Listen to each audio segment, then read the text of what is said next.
ओछी राजनीति में डूब चुका केजरीवाल जनता की भलाई में नहीं बल्कि राजनीति चमकाने में ही मगन है। इस धूर्त ने सीएम बनने के बाद खुद तो बेंगलोर जाकर अपनी 40 साल पुरानी खांसी का इलाज जनता के पैसों से करवाया, लेकिन दिल्ली की गरीब जनता को इसने केंद्र सरकार के आयुष्मान भारत योजना से 2 साल तक दूर रखा। आपको बता दें कि इस धूर्त पर आरोप है कि इसने अपनी सरकार में 7 साल की सत्ता में एक भी अस्पताल नहीं बनवाया। जनता को केवल मोहल्ला क्लिनिक के नाम पर लॉलीपॉप पकड़ाता रहा। ये बवाली हर साल लगभग 400 करोड़ इन मोहल्ला क्लिनिक के नाम पर उड़ा देता है, जबकि मोहल्ला क्लिनिक की सच्चाई किसी से छिपी नहीं है।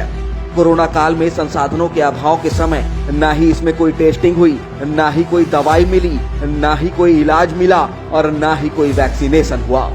और तो और ये बवाली 2015 से 1000 मोहल्ला क्लिनिक का वादा कर रहा है, जो अब तक नहीं बन सका। सर जी के दोहरे चरित्र को इससे भी समझा जा सकता है कि सस्ते इलाज की बात करने वाला केजरीवाल भारत की वैक्सीन छोड़ विदेश की महंगी वैक्सीन फाइजर की ऐसे तरफदारी कर रहा था मानो उनका कोई एजेंट हो। इस बवाली को कोर्ट ने भी लताड़ लगाई थी, क्योंकि इसने जरूरत से 4 गुना अधिक ऑक्सीजन मांगी थी। सर जी कोरोना काल में ऑक्सीजन के नाम पर जनता के बीच डर का माहौल पैदा कर रहा था। पूरा देश कोरोना के खिलाफ जंग लड़ रहा था। अपनी नाकामियों को छुपाने के लिए कभी ऑक्सीजन के नाम पर, कभी दवाइयों की कमी के नाम पर वो केंद्र सरकार पर आरोप लगाता रहा। इस धूर्त ने कोरोना काल में पैसा दवाई, ऑक्सीजन या वेंटिलेटर पर खर्च नहीं किया, बजाय इसके अखबार, टीवी और होर्डिंग एड पर खर्च किए। इस पापी का भी घड़ा भरा असलियत बाहर आई और कोर्ट ने इसे जमकर लताड़ लगाई।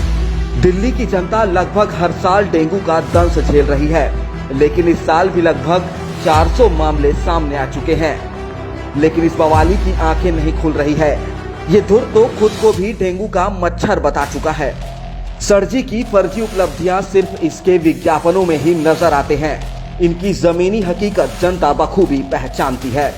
इस धूर्त के सत्ता में दिल्ली का स्वास्थ्य तंत्र पूरी तरह धराशायी हो गया। 95 अस्पतालों में से अब 88 अस्पताल ही बचे हैं। बीते 6 सालों में इसने 805 करोड़ विज्ञापन पर लगभग 100 करोड़ हज हाउस पर खर्च किए। अगर ये पैसा स्वास्थ्य सुविधाओं पर खर्च होते तो स्वास्थ्य तंत्र का इतना बुरा हाल नहीं होता।